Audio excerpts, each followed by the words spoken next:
Hello, everybody. And I'm get on here and share a word God has laid on my heart today. Be reading in Matthew 27, verse 69.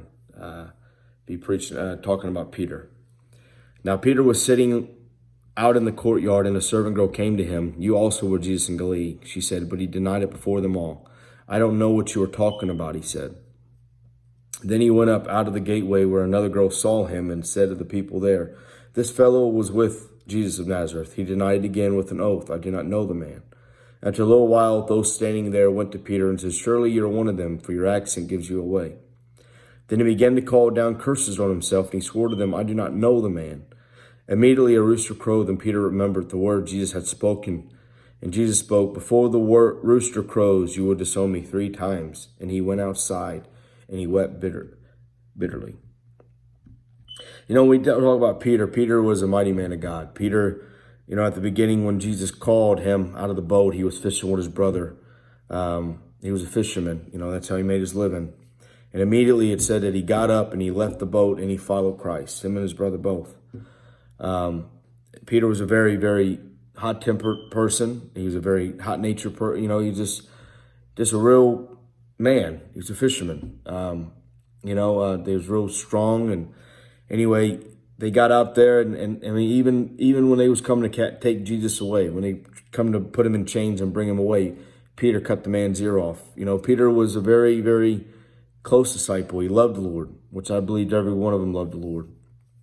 But here he's denying Christ. He's denying him. And he's amongst people that is not Christians. They don't believe in Jesus Christ, and they hate him. And he's fitting in with them. He's fitting in with them. He's fitting in with the crowd. And, that sometimes I get myself, and anything that I talk about, I like using myself. There's some times in my life that I'm not happy about it. But, we get around other people, and then we forget that we're Christians. We start acting a certain way. We start doing things a certain way.